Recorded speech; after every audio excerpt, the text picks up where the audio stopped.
朱定友さん、当時24歳。爆心地から 1.8km 離れた千田町で被爆しました。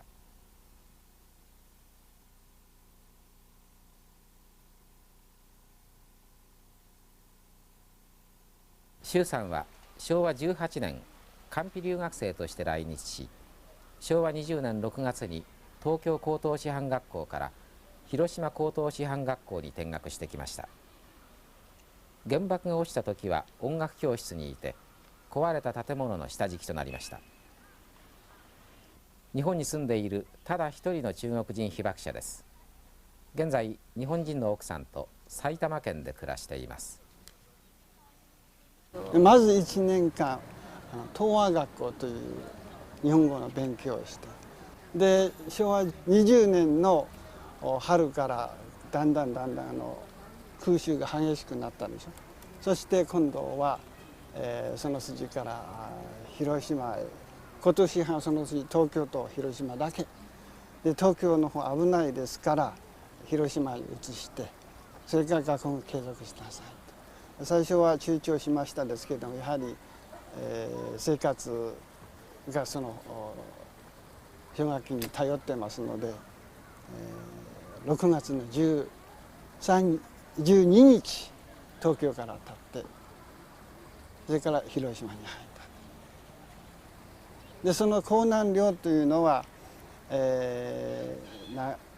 南方の学生と一緒ですけれども、満州以外の中国からの留学生がやはり同じ江南寮にいまして、それで、寂しくもなく、しかもその当時の、江南寮にいた中国留学生は東京でも一緒だったんです。ですから非常になんですか、生活がならまして、不自由はありませんでした。でその日が私が早く教室着きまして、で上着脱いで先生が来る前にランニングシャツを着てた。でランニングシャツ着ていたら白いですね。そうしますと爆風の光を受けて糜爛したのはランニングシャツのこういうところと肩の両側3箇所で、もう一つの偶然の話ですけど、ちょうどこの辺に湿疹があったんです、後ろにね。で包帯巻いた。で包帯巻いたせいで首のところにはやけどしなかった。ですから3箇所ですけれども、今はもう跡形もない、全部普通の皮膚と同じ。というのは私の怪我というのはね、ここにご覧になる。ガラスの破片で自分の手で骨までが届いて、それからもう一つこの目もこっちの方が傷あるんです。これもガラスがこれ飛んできて、1ヶ月ぐらいから見えないです、腫れて。被爆当日ですね、私ちょうど高等師範の大学か音楽教室、木造2階建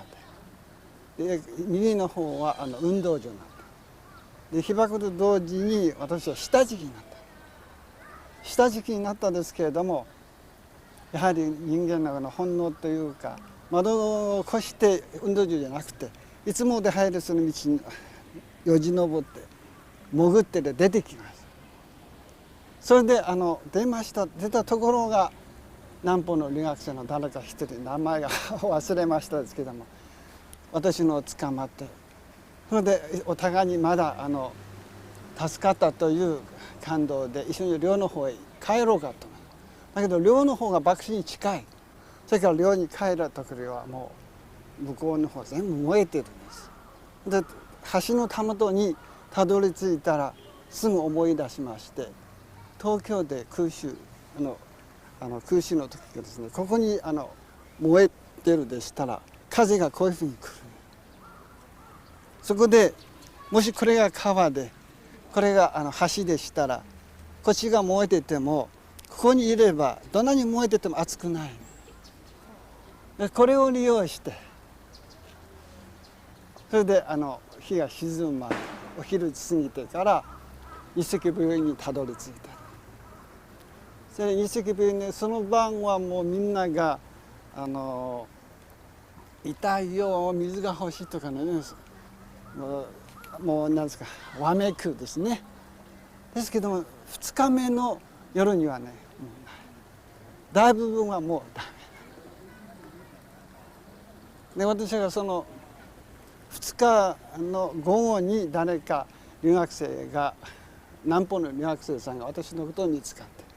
それで、中国の留学生に連絡しましたらその翌日が迎えに来まして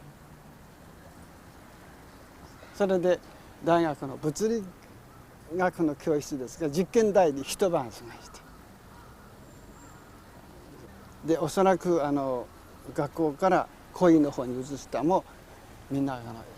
の力でその逃げられていく途中で何かこう印象に残ってらっしゃるようなことってございますか？いやそれは逃げてる途中はねもう一番印象というのは人間がみんな泥人間で馬もね一匹がどういうわけかねまた立てたんですけどもでも縛ってているですからただじっとしているだけでこれは非常に誰も世話しませんのでそれからもう一つ聞いた話ではまだ実際私は目が見ませんですけども自分の目で確かめたじゃないんですけどもやはりやられた場合にはまず全部糜爛するんですね。で埃でしょですから泥人間になったそれでやけどの苦しみが耐えられないですね。そうしますと防火用水がでそこに入れば少しは痛みが治めるんじゃないかと思ったらそうじゃない帰っていけない。そのままその防火用水の中に息を取った人が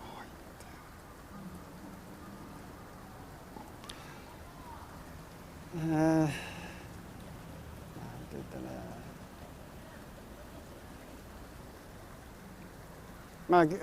ね最初はね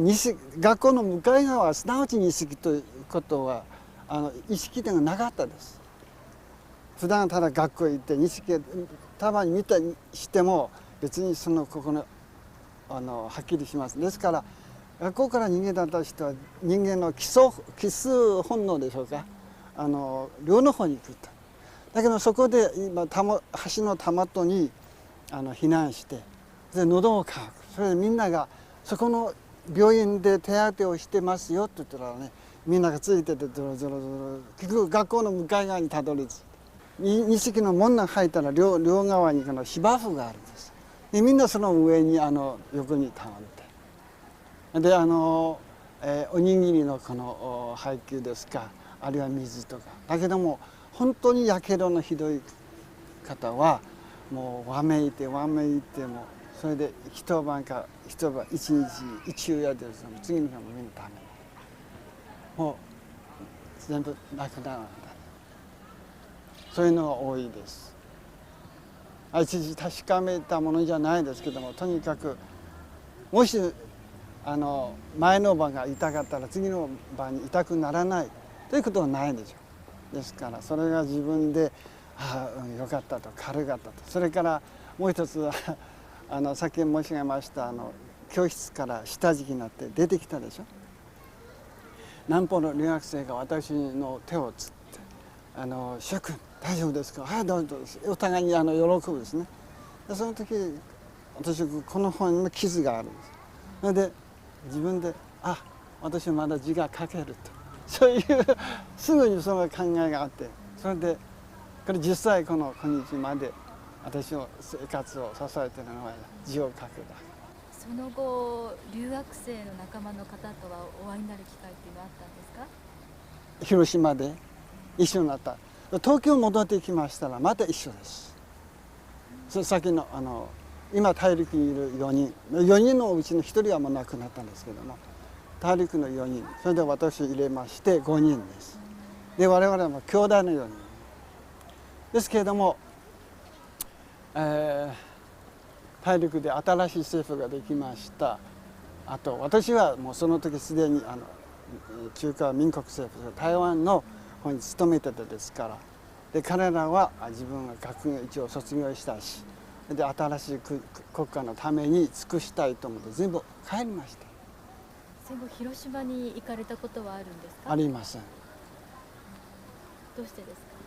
もし申し上げればよければ、毎年の8月6日いろんな盛大な祝典があるんですけども、その主催者は誰でしょう。みんな政治色彩が強すぎる。もちろん私との立場と馬が合わないだけでなくて、私は別に政治の全然興味ないですけども、原爆を使ったのは確かにアメリカですけども、原爆を作ったのはアメリカだけじゃない。問題はこれからはいかにして使わないようにするように。だけども当事者はそうじゃなくて、いかにして私よりあなたよりも多いということばっかり27年やってきたでしょう。ですからそれを私のというんですか、おそらく誰もそれを抑えることができなかった。最近はやっと何ていうか方向が変わったようですけれども、しかし一発の原爆でこれだけのひどい目があった。だからまだ何千発があるということがね、深く考えればもういても立ってもいられないでしょう。私は8月6日よりも8月15日の方が印象が深いです。というのは15日がもうすでに少し表に行かれるようになって、でそのうちの表でまだカンカン照りですけども、なんとなく非常に日光の下で気持ちがいいなと。だけども後で日本が敗戦というニュースが入りました。日本ですと私の国じゃないですけれども、なんとなく一つの国がこういうひどい目にあったな、その方が深い。というのは6日そのものは一種の打撃を受けるだけで、痛みっていうのも時間が経つとあちこちでもう忘れる。だけどもそういう一つの国がこうなったっていうことはね、もちろん東京においても15日にもそれなりの記念行事があります。でその時私が帰って広島のことを思い出す。それから広島で短かったですけども、非常にきれいな町で、東京の半年ぐらいのいろんな不安定な状態から急に広島に行ったらね、非常に落ち着いてて、これから楽しい広島の嬉しい感謝すべきいろんな印象をね、それを忘れないようにしました。これから再びこういうことが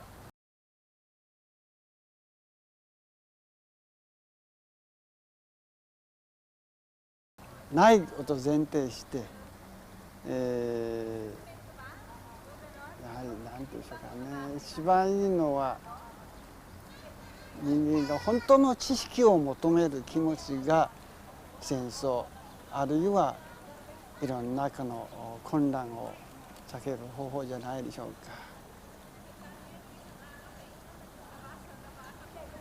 か。厚がましい話になりますけれども、たまたま最近フランスのジャン・ジャック・ルーソーの本を少し読んで、その中にプラトンのソクラテスの弁明の中の一小節をね、ルーソーがすでに引用した。そうしますと私がソクラテスの弁明を読んだのは被爆のすぐ後です。そうしますと自分が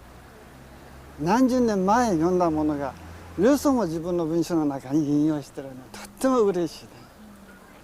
それでルソーのこの考え方がもちろん当時もいろんな宗教的理由と思いますけども迫害を受けているんですけども、我々この社会においては宗教の問題があまりうるさくない、イデオロギーがあるだけで、ですからこれを今さっき言った人間が本当の知識を求めることが原爆あるいは他のひどい戦争なくなる一番大事な問題じゃないでしょうか。別に今年に一度足踏みたからそんな教師らしいことを言うじゃないですけどね。